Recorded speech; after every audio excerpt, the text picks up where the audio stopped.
அருமையான சங்கீதம் 35வது சங்கீதம், தாவீதின் சங்கீதம். அதில் தியானிக்கும்படியாய் கொண்டு வரப்பட்ட வேத பகுதி 1ஆம் வசனம். தாவீது என்ன சொல்றாரு?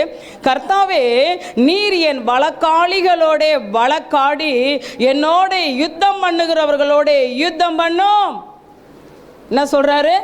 நீங்க எனக்காக வழக்காடுங்கப்பா, எனக்காக யுத்தம் பண்ணுங்கப்பா. இது மாதிரிலாம் நீங்க ஜெபம் பண்ணியிருக்கீங்களா? இது மாதிரிலாம் நீங்க ஜெபம் பண்ணியிருக்கீங்களா? ஜெபம் பண்ணணும். கர்த்தருக்கு ஸ்தோத்திரம். அவர் சொல்றாரு பாருங்க, கர்த்தாவே, நீர் என் வழக்காளிகளோட வழக்காடுங்க, என்னோட யுத்தம் பண்ணுகிறவர்களோட என்ன செய்யுங்க? நீங்க யுத்தம் பண்ணுங்க. அப்படியே 23வது வசனம் வாங்க. அங்க என்ன சொல்றாரு? என் தேவனே, என் ஆண்டவரே, எனக்கு நியாயம் செய்யவும் என் வழக்கை தீர்க்கவும் விழித்து கொண்டு எழுந்தருளும். இப்படிலாம் ஜெபம் பண்றீங்களா? என் வழக்கை தீருங்க ஆண்டவரே. ஜெபம் பண்றீங்களா? எனக்காக வழக்காடுங்க ஆண்டவரே. கர்த்தருக்கு ஸ்தோத்திரம். நம்முடைய தேவன் நமக்காக வழக்காடுகிற தேவன், நமக்காக யுத்தம் பண்ணுகிற தேவன், நமக்காக பரிந்து பேசுகிற தேவன். அல்லேலூயா. இன்னைக்கு செய்திக்கு தலைப்பு, உனக்காக வழக்காடும் கர்த்தர். உனக்காக வழக்காட யாரும் இல்லைன்னு நினைக்கிறியா? ஜீசஸ் இருக்கிறாரு. ஜீசஸ் இருக்கிறார். எனக்காக வழக்காட யார் இருக்கிறா? உன் வேலை ஸ்தலத்தில் ஏதோ பிரச்சனையா? உனக்காக வழக்காட இயேசு இருக்கிறாரு. குடும்பத்தில் பிரச்சனையா? உனக்காக வழக்காட இயேசு இருக்கிறாரு. அல்லேலூயா. நம்ம இருக்கிற இடத்துல யாரோ நமக்கு பிரச்சனையை கொடுத்துக்கிட்டே இருக்கிறாங்களா? நீங்க நினைச்சுக்கங்க, கர்த்தர் எனக்காக வழக்காடுகிற தேவனாயிருக்கிறார். வழக்காடி நீதியை சரி கட்டுகிற தேவனாயிருக்கிறார். அல்லேலூயா. ஆனா ஒண்ணு, உங்க வழக்க ஆண்டவர்கிட்ட கொண்டு போங்க. உங்க வழக்க என்ன செய்யுங்க? ஆண்டவர்கிட்ட கொண்டுட்டு போங்க. ஆண்டவரே, இப்படி ஒரு காரியமா இருக்கு, இந்த காரியம் என் கண்ணீரை வரவழைச்சிக்கிட்டே இருக்கு, இந்த காரியம் என் தூக்கத்தை கெடுக்குது, இந்த காரியம் என் குடும்பத்தின் சமாதானத்தை கெடுக்குதுன்னு உங்க காரியத்தை ஆண்டவர்கிட்ட கொண்டு போங்க. அந்த காரியத்தில் நீங்க குறுக்கிடுங்க ஆண்டவரே, நீங்க செயலாற்றுங்க ஆண்டவரே, நீங்க யுத்தம் பண்ணுங்க ஆண்டவரே, நீங்க வழக்காடுங்க ஆண்டவரேன்னு ஆண்டவர்கிட்ட சொல்லுங்க. கர்த்தர் நமக்காக வழக்காடுகிற தேவனாயிருக்கிறார். ஆமென். கர்த்தருக்கு ஸ்தோத்திரம் உண்டாவதாக, மகிமை உண்டாவதாக. ஏசாயா தீர்க்கதரிசன புஸ்தகம் 41ஆம் அதிகாரம், அதுல 21ஆம் வசனம் வாசிங்க. என்ன போட்டிருக்கு? உங்கள் வழக்கை கொண்டு வாருங்கள் என்று கர்த்தர் சொல்லுகிறார். உனக்கு என்ன வழக்கு? உனக்கு என்ன பிரச்சனை? உனக்கு எந்த காரியத்தில் ஆண்டவர் நியாயம் செய்யணும்? உனக்கு எந்த காரியத்தில் ஆண்டவர் நீதியை சரி கட்டணும்? ஆண்டு சொல்லுகிறார், உன் வழக்க, உன் பிரச்சனைய, உன் நியாயத்தை என்னிட்ட கொண்டுட்டு வா. நான் சம்பந்தப்பட்ட நபரோடு வழக்காடுகிற தேவனாயிருக்கிறேன். அது குடும்பத்தில் உள்ளவர்களாக இருந்தாலும் சரி, அது வேலை ஸ்தலத்தில் இருக்கிறவர்கள் ஆனாலும் சரி, அது சமுதாயத்தில் யாரோ ஒருவர் நமக்கு பிரச்சனையை உண்டு பண்ணிட்டே இருந்தாலும் நமக்காக வழக்காடுகிற தேவன்கிட்ட உங்க வழக்கை கொண்டு போங்கள். அவரே சொல்றாரு பாருங்க, உங்கள் வழக்கை கொண்டு வாருங்கள் என்று கர்த்தர் சொல்லுகிறார். கொண்டு போ. வழக்கு என்ன? ஆண்டவர்கிட்ட கொண்டு போ. ஆண்டவர் தான் பிரச்சனையை தீர்க்கிற தேவன். ஆண்டவர் தான் நீதியை சரி கட்டுகிற தேவன். அவர் தான் நீதி உள்ள நியாயாதிபதி. ஆமென். கர்த்தருக்கு ஸ்தோத்திரம் உண்டாவதாக, மகிமை உண்டாவதாக. கர்த்தருக்கு ஸ்தோத்திரம். இதெல்லாம் எரேமியாவுக்குலாம் நல்லா தெரிந்திருந்தது பாருங்க. எரேமியா 20ஆம் அதிகாரம் 12ஆம் வசனம். எரேமியா சொல்றாரு ஆண்டவர்கிட்ட 20:12. என்ன வாசிங்க எல்லாரும்? அவர் நீதி என்னவா? நீதிமானை சோதித்து அறிந்து உள்ளந்தரியங்களையும் இருதயத்தை பார்க்கிற சேனைகளின் கர்த்தாவே, நீர் அவர்களுக்கு நீதியை சரி கட்டுகிறதை காண்பேனாக என் காரியத்தை உம்மிடத்தில் சாட்டிவிட்டேன். சொல்லுங்க ஆண்டவர்கிட்ட, என் காரியத்தை உங்கள்கிட்ட சாட்டிட்டேன், நீங்க நீதி சரி கட்டுங்கப்பா. என் எஜமான் என்னை பாடாப்படுத்துறான், நான் தப்பே பண்ணல, நான் உங்களுக்கு பயந்து வாழ்றேன், என் சார்பில் நீதி இருக்கு. ஆனா என் எஜமானோ எப்ப பார்த்தாலும் என்னோட வழக்காடி கொண்டே இருக்கிற ஆண்டவரே, என் காரியத்தை உங்க மேல நான் சாட்டிட்டேன் ஆண்டவரே. அது மாதிரிலாம் சொல்லி இருக்கிறீங்களா? உங்க குடும்பத்தின் காரியத்தை ஆண்டவர்கிட்ட சாட்டி விடுங்க. உங்க பிரச்சனை, உங்க வேலை ஸ்தலத்தில் உள்ள பிரச்சனை, சமுதாயத்தில் உள்ள பிரச்சனையை ஆண்டவர்கிட்ட சாட்டி விடுங்க. அவர் பயங்கரமான பராக்கிரமசாலி. அவர் நமக்காக வழக்காடுகிற தேவன். ஆமென். நமக்காக வழக்காடுகிற தேவனிடத்துல உங்க காரியத்தை சாட்டி விடுங்கள். எரேமியா சாட்டிட்டாரு. தாவீதுக்கெல்லாம் தெரிந்திருந்தது, ஆண்டவர் எனக்காக வழக்காடுகிறவர். சொல்லி இருக்கிறீங்களா? யாரோ ஒருவர் நமக்கு விரோதமாக எழும்பிட்டே இருக்காங்களா? எனக்கு பலன் இல்லை ஆண்டவரே, எனக்காக நீங்க வழக்காடுங்க. தாவீது சொன்ன மாதிரி சொல்லி இருக்கிறீங்களா? எனக்கு பலன் இல்லை, அந்த மனிதனை ஃபேஸ் பண்ண எனக்கு பலன் இல்லை, எனக்கு தைரியம் இல்லை, ஆனா எனக்காக நீங்க அந்த மனிதன்கிட்ட நீங்க வழக்காடுங்க ஆண்டவரே, யுத்தம் பண்ணுங்க ஆண்டவரே. ஆமென். அவர் நமக்காக வழக்காடுகிற தேவனாய் இருக்கிறார். நமக்காக அவர் யுத்தம் பண்ணுகிற தேவனாய் இருக்கிறார். அல்லேலூயா. ராகேல் சொல்றா, ஆதியாகமம் 30ஆம் அதிகாரம் 6வது வசனத்துல ராகேல் சொல்றா, அப்பொழுது ராகேல் தேவன் என் வழக்கை தீர்த்து. தேவன் என்னவா? இதெல்லாம் பாருங்க, இதெல்லாம் நமக்கு தெரியணும். அப்பொழுது ராகேல் என்ன சொல்ற? 36 ஆதியாகமம். அப்பொழுது ராகேல் என்ன சொல்றா? தேவன் என் வழக்கை தீர்த்து என் சத்தத்தை கேட்டு எனக்கு ஒரு குமாரனை கொடுத்தார். உங்களுக்கு என்ன வழக்கு?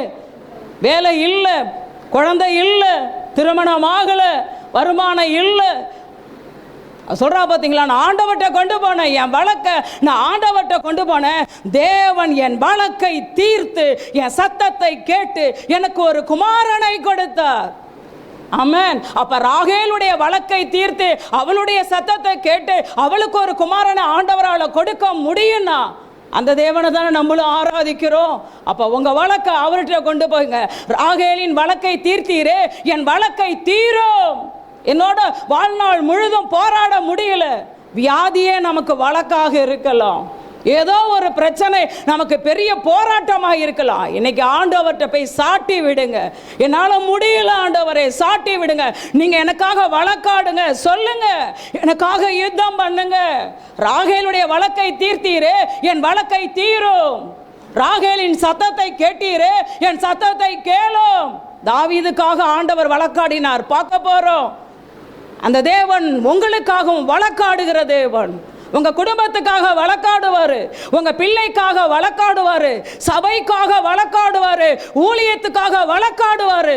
ஆனா அதே நேரத்தில் இன்னொன்னு சொல்ல விரும்புகிறேன், நமக்காக வழக்காடுகிற தேவனை நம்மளோட வழக்காட வச்சிடாதீங்க. அது ரொம்ப டேஞ்சர். நம்மளோட தேவன் வழக்காடிட்டார்னா நிற்க முடியாது. அவர் நமக்காக வழக்காடணும், நம்மோட என்ன செஞ்சிடக்கூடாது? சொல்லுங்க, வழக்காடக்கூடாது. வாசிக்கலாம். மீகா தீர்க்க தரிசன புஸ்தகம் 6ஆம் அதிகாரம் 2 - 4 வரை உள்ள வசனங்கள். மீகா எல்லாரும் எடுங்க. மீகா 6:2 - 4. எல்லாரும் எடுத்துட்டீங்களா? இதெல்லாம் நமக்கு தெரியணும். அவர் நமக்காக வழக்காடுவாருங்கிறதும் தெரியணும். நான் சரியில்லைன்னா அவர் என்னோடும் வழக்காடுவார் என்பதும் எனக்கு தெரியணும். ரொம்ப கவனமா, ரொம்ப ஜாக்கிரதையா கிறிஸ்தவ வாழ்க்கை வாழணும். 6:2-4 என்ன போட்டிருக்கு? பர்வதங்களே, எல்லாரும் வாசிங்க. பர்வதங்களே, பூமியின் உறுதியான அஸ்திபாரங்களே, கர்த்தருடைய வழக்கை கேளுங்க. கர்த்தருக்கு வழக்கு இருக்கான். கர்த்தருக்கு என்ன இருக்கா? வழக்கு இருக்கா? யாரோட வழக்கு இருக்கு? கர்த்தருக்கு அவர் ஜனத்தோடு வழக்கு இருக்கிறது. புரிந்து கொள்ளுங்க. கர்த்தர் அவர் ஜனத்துக்காக வழக்காடுவாரு. அவர் ஜனம் சரியில்லைன்னா அவர் ஜனத்தோட வழக்காடுவார். ரொம்ப கவனம். என்னவா? கர்த்தருக்கு அவர் ஜனத்தோடு வழக்கு இருக்கிறது. இஸ்ரவேலோட அவர் வழக்காடுவார். Oh my God! இஸ்ரவேலுக்காகவும் வழக்காடுவார், இஸ்ரவேலோடு வழக்காடுவார். இஸ்ரவேலுக்காக வழக்காடணும், ஆனால் இஸ்ரவேலோடு வழக்காடுற அளவுக்கு இஸ்ரவேல் நடந்துடக்கூடாது. இஸ்ரவேல் என்றால் கர்த்தருடைய ஜனம். எத்தனை பேர் நம்மளோட தேவன் வழக்காடுற அளவில் இருக்கிறோம்? வழக்காடுவார். தெரியுமா உங்களுக்கு? அங்கே அடுத்த கேள்வி கேட்கிறார் பாருங்க. என் ஜனமே, நான் உனக்கு என்ன செய்தேன்? நான் எதினால் உன்னை எனக்கு எதிரே உத்தரவு சொல்லு கேட்கிறார் ஆண்டவர். என் ஜனமே, நான் உனக்கு என்ன செஞ்சேன்? ஏன் என்னை விட்டுட்டு ஓடுன? என்ன செஞ்சேன்? நான் உனக்கு என்ன செஞ்சேன்? ஏன் என்னை விட்டுட்டு ஓடுன? நான் கொடுத்த சபையை விட்டுட்டு ஏன் ஓடுன? நான் அழைத்த அழைப்பை விட்டுட்டு ஏன் ஓடுன? ஏன் ட்ராக் மாதிரி ஓடுற? நான் உனக்கு என்ன செஞ்சேன்? கணக்கு ஒப்புவி வழக்காடுவார். கவனம். நம்ம இஷ்டம்லாம் கிடையாது, எல்லாம் நம்ம இஷ்டம் கிடையாது. குடும்பத்தில் ஒரு பிரச்சனைனா குடும்பத்தை விட்டுட்டு ஓடிடுறோமா? அப்போ சபையில் ஒரு பிரச்சனைனா சபையை விட்டு ஓடுறோமே. எங்கள் ஆண்டவர் கேட்குற, என் ஜனமே, நான் உனக்கு என்ன செஞ்சேன்? ஒப்புவி. என்ன சொல்கிறாரு? நான் உனக்கு என்ன செஞ்சேன்? நான் எதினால் உன்னை விசனப்படுத்தினேன்? எனக்கு நேரே உத்தரவு சொல். எனக்கு எதிரே என்ன சொல்லு? உத்தரவு சொல். என்ன ஓ இஷ்டத்துக்கு ஒரு வாரம் இங்கே ஒரு வாரம் அங்கே? என்ன எல்லாம் ஓ இஷ்டமா? ஏன் ஜபத்தை நிப்பாட்டுன?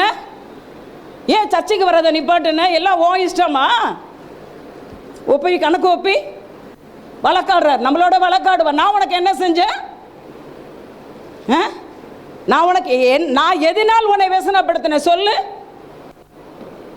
இந்த கர்த்தரை விட்டு தூரமாக போன அந்த குடும்பத்தில் இந்த வாலிப மகளுக்கு 2 கண்ணுமே தெரியலன்னா எப்படிங்க சர்ச்சையை விட்டுட்டு ஓடுனாங்க? எனக்கு தெரியும். பிரச்சனைன்னு உடனே சர்ச்சையை விட்டுட்டு ஓடுனாங்க. இப்போ என்ன பண்ணுறது? ஆண்டவர் வழக்காடுவார். கவனம். நமக்காக வழக்காடுறது ரொம்ப நல்லது. நம்மளோட வழக்காடுற அளவுக்கு நம்ம சொல்லுங்க. ஆண்டவர் வழக்காடுவார். கேட்குறாரு, அடுத்த வசனம்லாம் கேட்குறாரு. என் ஜனமே, நான் உனக்கு நல்ல 3 ஊழியர் அருமையாக மோசே, ஆரோன், மீரியாமெல்லாம் கொடுத்தேன்ல, ரொம்ப அழகாக வழி நடத்தினல்ல, உனக்கு நல்ல ஊழியரை கொடுத்து உன்னை அழகாக பரலோக பாதையில் நடத்தினல்ல, நீ ஏன் இப்படி நடந்துட்ட கேட்குறாரு ஆண்டு. என் ஜனமே, நான் உனக்கு என்ன செய்தேன்? நான் எதனால் உன்னை விசனப்படுத்தினேன்? எனக்கு எதிரே உத்தரவு சொல்ல முடியுமா? சொல்லுங்க.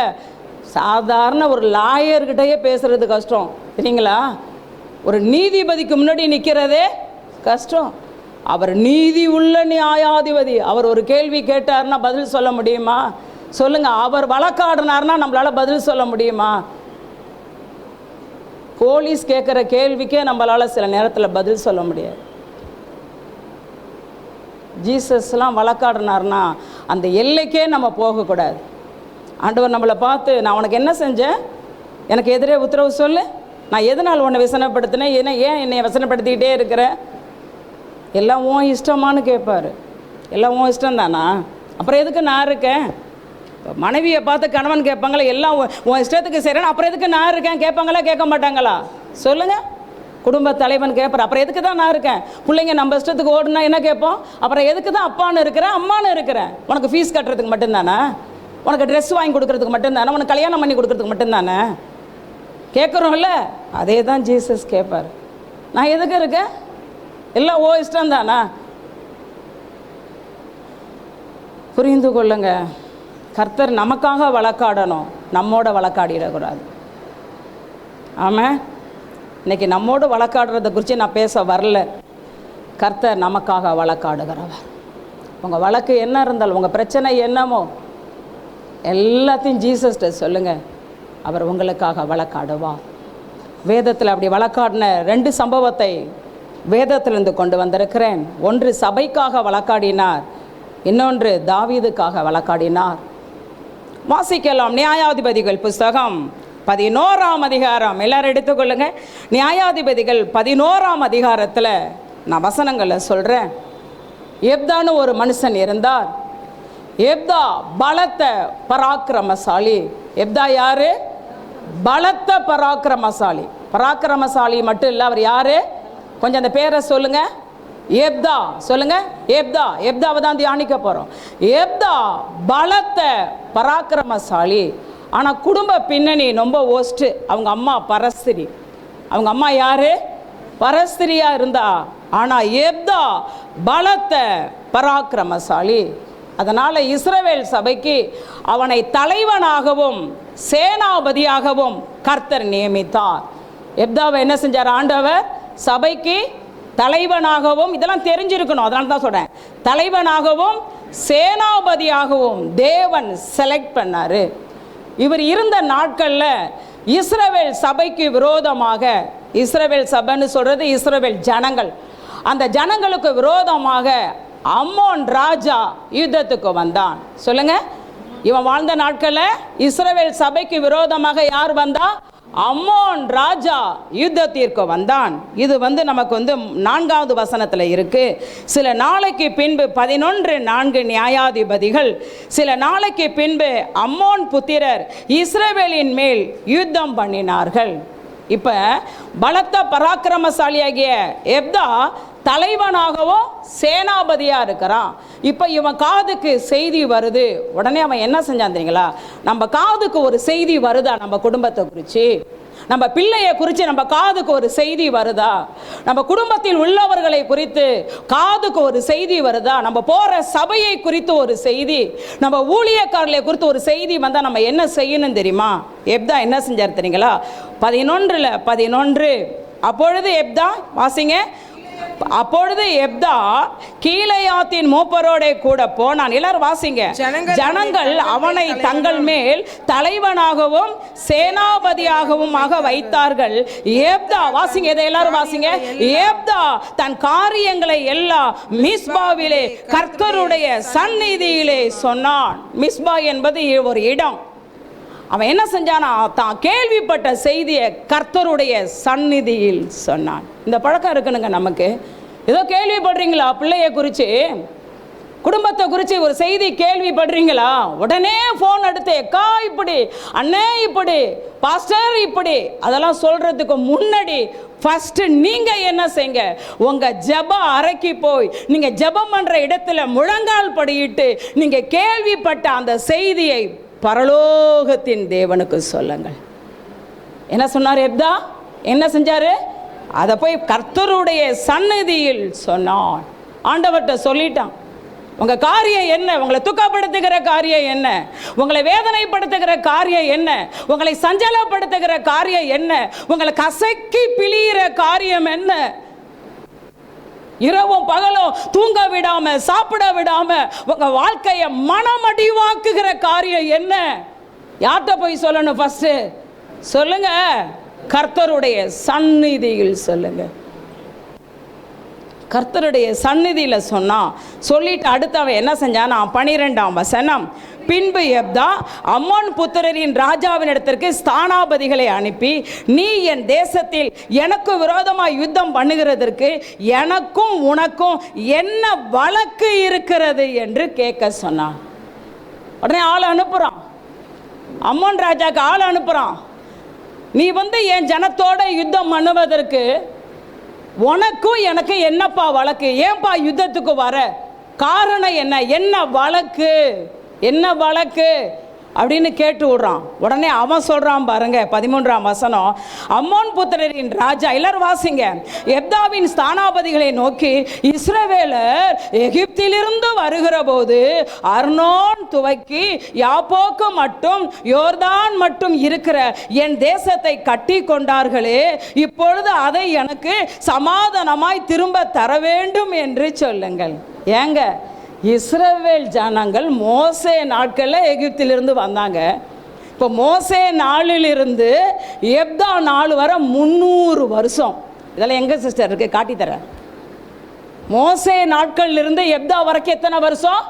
300 வருஷத்துக்கு முன்னாடி நடந்த ஒரு சம்பவத்துக்காக இப்போ இவன் யுத்தம் பண்ண வரானா? இது நீதியா அநீதியா? 3 தலைமுறை முடிஞ்சிருச்சு. புரிந்து கொள்ளுங்க, நாம் தாய் தகப்பன் செய்கிற பாவம் 3ஆம் 4ஆம் தலைமுறை வரைக்கும் போகும். மறந்துடாதீங்க. நம்ம அந்நிய தேவனை நம்ம பெற்றோர், நம்ம முற்பிதாக்கள் நல்லா வழங்கியிருப்பாங்க. அதுக்காக தன்னையே விற்று போட்டிருப்பாங்க. அவங்க இப்போ ரட்சிக்கப்பட்டு வந்திருப்பாங்க. ஆனால் பிசாசு 3ஆம் 4ஆம் தலைமுறை வரைக்கும் டச் பண்ணிகிட்டே இருப்பான். அவள் ஏன் சந்ததி, அவள் என்ன தெய்வமாக வழிபட்டவ, ஓடி போய் இப்போ அங்கே போயிட்டா, அவளை விட்டுறக்கூடாது, அவனை விட்டுறக்கூடாதுன்னு 3ஆம் தலைமுறை வரைக்கும் என்ன செய்வான்? ஏன்னா நம்ம அங்கே போயிருக்கிறோம், அங்கே போய் அதுக்கு செய்ய வேண்டியதை செஞ்சுருக்கிறோம். அந்நிய தேவனை என்ன செஞ்சிருக்கிறோம்? ஒரு நாளில் நம்ம அப்பா அம்மா, நம்ம தாத்தா பாட்டி, நம்மளே என்ன செஞ்சிருக்கிறோம்? அடிக்கடி போய் அதுக்கு செய்ய வேண்டியதை செஞ்சு அதனுடைய பிள்ளையாக இருந்திருக்கிறோம். இப்போ ரட்சிக்கப்பட்டு இயேசுவின் பிள்ளையாக வந்துட்டோம், இயேசுவோட பிள்ளையா ஆலயத்துக்கு வந்துட்டோம். ஆனாலும் அவன் என்ன செய்யறான்? 3ஆம் 4ஆம் தலைமுறை வரைக்கும் என்ன செஞ்சுட்டே இருக்கிறான்? தொட்டு ஏய், ஒரு நாள் என்ன வந்து தானே கும்பிட்டீங்க, ஒரு நாள் என்னட்ட வந்து தானே அதை செஞ்சீங்க, ஒரு நாள் என்னட்ட வந்து தானே இதை செஞ்சிட்டீங்க, இப்போ என்னை விட்டு போயிட்டா விட்டுருவேனா அப்படின்னு அவன் வழக்காடுவான். அதனால தான் அந்த காரியத்தை கொண்டு போய் யார்கிட்ட சொல்லணும்? ஆண்டவர்கிட்ட சொன்னால் அவர் வழக்காடுவார்னா வேரோட என்ன செஞ்சிருவார்? சாச்சிருவார். இப்போ 300 வருஷத்துக்கு முன்னாடி நடந்த சம்பவத்தை இப்போ சொல்கிறான். அப்போ பிடிச்சிட்டாங்க, அதனால் அதை எங்களுக்கு திரும்பி தரணும். 15வது வசனம் பாருங்க. எப்தா சொல்லுகிறது என்னவென்றால், இஸ்ரவேலர் மோவாபிய தேசத்தை ஆகிலும் அம்மோன் தேசத்தை ஆகிலும் கட்டி கொள்ளல. 19வது வசனத்துக்கு வாங்க. இஸ்ரவேலர் எஸ்போனில் ஆளுகிற சீமோன் என்னும் எமோரியரின் ராஜாவின் இடத்துக்கு ஸ்தானாபதிகளை அனுப்பி, நாங்கள் உன் தேசத்தின் வழியாய் எங்கள் ஸ்தானத்திற்கு கடந்து போக இடங்கொடுன்னு சொல்ல சொன்னார்கள். ஆனா சீகோன், 20வது வசனம், சீகோன் இஸ்ரவேலரை நம்பாததினால் தன் எல்லையை கடந்து போகிறதற்கு இடங்கொடாமல் தன் ஜனங்களை எல்லாம் கூட்டிக் கொண்டு யாகேசிலே பானாயம் இறங்கி இஸ்ரவேலோட யுத்தம் பண்ணினார்கள். சொல்றான் பாருங்க. அப்ப அந்த கணக்கு, அந்த காரியம் எல்லாம் எப்தாக்கு தெரிந்திருந்தது. எப்தாக்கு தெரிந்திருந்தது. நமக்கும் நம்ம குடும்பத்தின் வரலாறு தெரியணும். எங்க அம்மா அப்பா உன்னை வழிபட்டது உண்மை, என் தாத்தா பாட்டி உன்னை தொழுது கொண்டது உண்மை. ஆனா இப்ப நான் யார் தெரியுமா? நான் இயேசுவின் இரத்தத்தினால மீட்டெடுக்கப்பட்டவ. உனக்கும் எனக்கும் ஒன்றுமே கிடையாது. ஆமா சொல்றான் பாத்தீங்களா? இஸ்ரவேல் ஜனங்களை வழி நடத்துறப்ப அம்மோன் தேசத்து வழியா வந்தாங்க, மோவாப் தேசத்து வழியா வந்தாங்க. ஆனா ஒன்றும் கட்டிக்கலையே. எங்க ஜனங்க கேட்டு கேட்டு தான் வந்தாங்க. உங்க நாட்டு வழியா போக பர்மிஷன் கொடுங்கன்னு கேட்டாங்க. அப்ப சீகோன் வந்து பர்மிஷன் தரல. பர்மிஷன் தரல மட்டும் இல்ல, யுத்தத்துக்கு வந்துட்டான். இஸ்ரவேல் ஜனங்களை நம்பாம என்ன செஞ்சிட்டான் சொல்லுங்க? நமக்கு காரியம் தெரியணும். யுத்தத்துக்கு வந்துட்டான் அப்படின்னு சொல்லிட்டு அடுத்து சொல்றாரு. யுத்தம் பண்ணா 21 பாசிங்க. அப்பொழுது இஸ்ரவேலின் தேவனாகிய கர்த்தர் சீகோனையும் அவருடைய எல்லா ஜனங்களையும் இஸ்ரவேலின் கையில ஒப்பு கொடுத்தார், அவர்களை முறியடித்தார். அப்படியே இஸ்ரவேல் அத்தேசத்திலே குடியிருந்த எமோரியரின் சீமையெல்லாம் பிடித்து அர்னோன் துவக்கி யாபோக்கு மட்டும், வனாந்தரம் துவக்கி யோர்தான் மட்டும் இருக்கிற எமோரியரின் எல்லைகளை எல்லாம் கட்டி கொண்டார்கள். யுத்தத்துக்கு அவன் வந்தான், என் ஜனம் வரல, அவன் தான் வந்தான். அப்ப எங்கள் தேவனாகிய கர்த்தர் யுத்தம் பண்ணாரு எங்களுக்காக. யுத்தம் பண்ணி அந்த நீ சொல்றிய இன்னைக்கு வந்து அந்த இடத்தை எனக்கு வேணும்னு கேட்குறிய, அந்த இடத்தை என் தேவன் எங்களுக்காக யுத்தம் பண்ணி எங்க கையில கொடுத்துட்டாரு. இப்ப அது எங்களுக்கு சொந்தம். சொந்தமாகி 300 வருஷம் ஆயிருச்சு. இப்ப வந்து நீ என்னோட யுத்தம் பண்ண வருகிறியே, இது நியாயமா? ஆமா, புரிந்து கொள்ளுங்க. நம்ம சைடு நீதியும் நியாயமும் இருந்தால் தான் கர்த்தர் நமக்காக வழக்காடுவர்.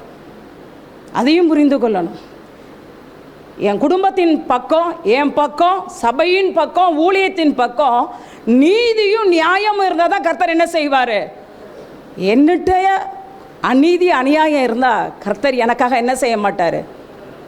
அப்போ இவங்க பக்கம் நீதி இருக்குது, நியாயம் இருக்குது. கர்த்தர் எங்களுக்கு கொடுத்தார், நாங்கள் அப்பயே பிடிச்சிட்டோம். 23 பாருங்க.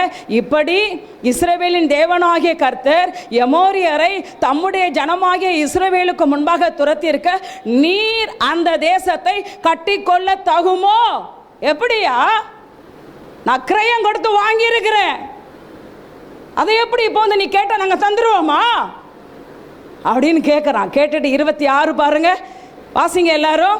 இஸ்ரவேலர் எஸ்போனிலும் அதன் கிராமங்களிலும் ஆரோவேரியிலும் அதன் கிராமங்களிலும் அர்னோன் நதியருகான எல்லா ஊர்களிலும் எத்தனவா 300 வருஷம் அளவும் குடியிருக்கையில் இவ்வளவு காலமாய் நீங்கள் அதை திருப்பிக் கொள்ளதே போனது என்ன?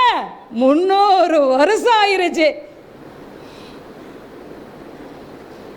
3 தலைமுறை முடிஞ்சிருச்சு. இப்போ வந்து அந்த இடத்த கேட்குற இல்லை. ஹல்லேலூயா.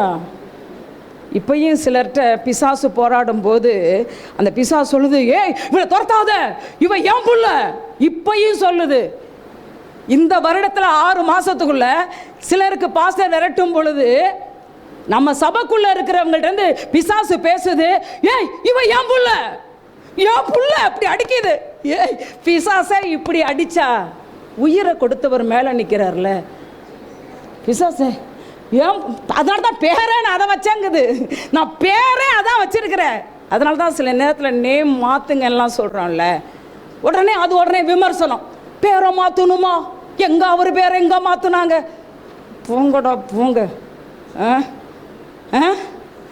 கர்த்தருக்கு ஸ்தோத்திரம் உண்டாவது சொல்லுது. பேரே அதான் வச்சோம். அவன் ஏன் புள்ள விரட்டிராத. உரிமை பாராட்டுது. 300 வருஷம் வரைக்கும் எங்கே போனா? 3 தலைமுறையை முடித்து 4ஆம் தலைமுறையில் அந்த இடம் ஏன் இடம்டா குடு அப்படின்னு யுத்தத்துக்கு வரான். அதை அவன் கேட்குறான், 300 வருஷம் எங்கடா போனேன்? எங்கள் ஆண்டவர் யுத்தம் பண்ணி எங்களுக்கு கொடுத்தாருல, அந்த இடத்த வாங்கி 300 வருஷம் ஆச்சு, 300 வருஷம் எங்கடா போனேன் அப்படின்ட்டு அடுத்த என்ன சொல்கிறாரு? 27 வாசிங்க. நான் உனக்கு விரோதமாக குற்றம் செய்யலை, நீர் எனக்கு விரோதமாக யுத்தம் பண்ணுகிறதினால் நீர்தான் எனக்கு அநியாயம் செய்கிறீர்.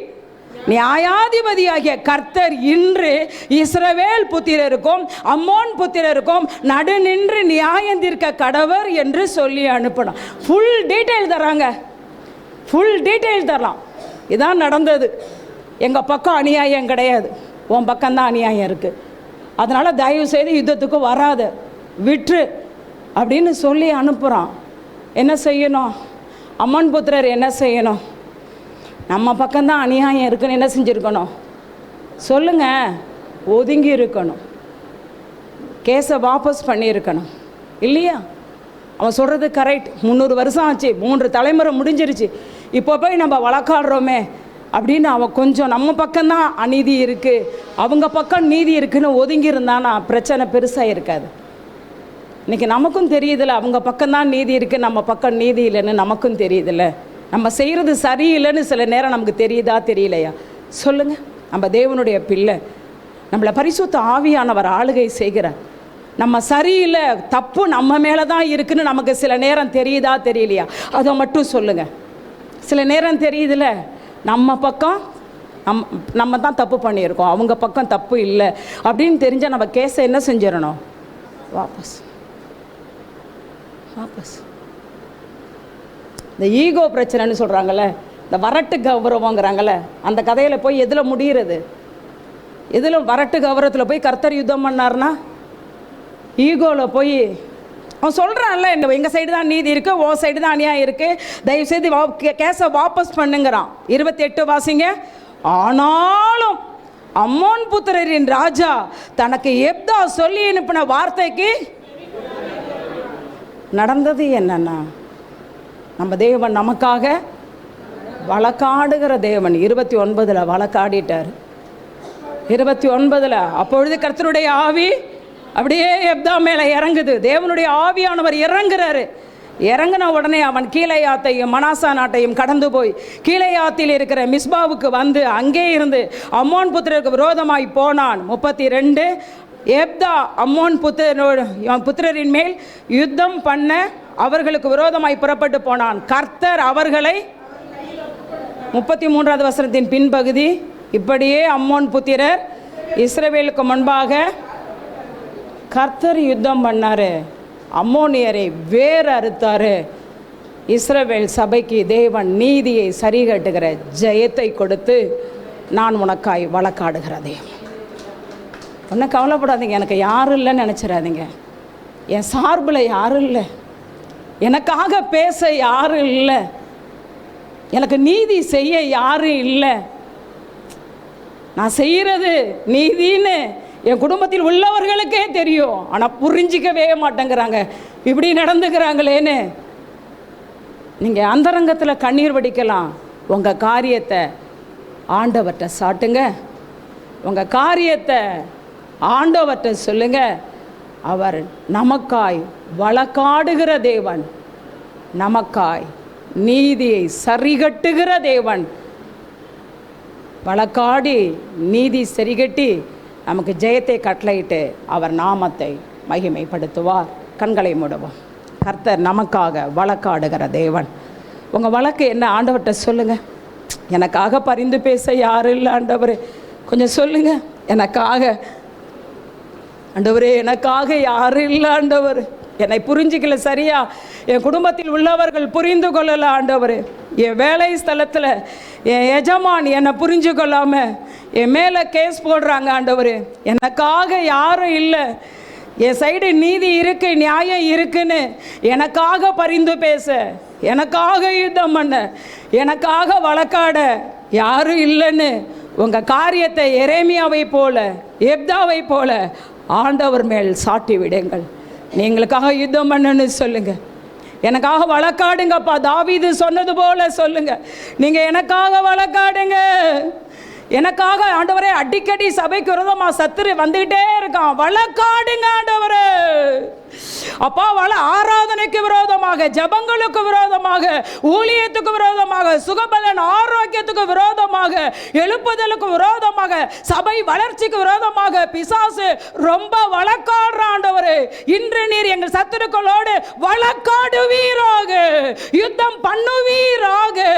எப்தாவுக்காக, இஸ்ரவேல் சபைக்காக வழக்காடி யுத்தம் பண்ணி நீதியை சரி கட்டுகிற ஜெயத்தை கொடுத்தது போல சபைக்காக, ஊழியத்துக்காக, எங்களுக்காக ஆண்டவரே, சபைக்கு வந்திருக்கிற ஜனங்களுக்காக நீர் வழக்காடி யுத்தம் பண்ணி நீதியை சரி கட்டுகிற ஜெயத்தை கொடுத்து நீர் எங்களுக்காய் வழக்காடுகிற தேவன் என்பதை நிரூபிப்பீராக, நிரூபிப்பீராக, நிரூபிப்பீராக.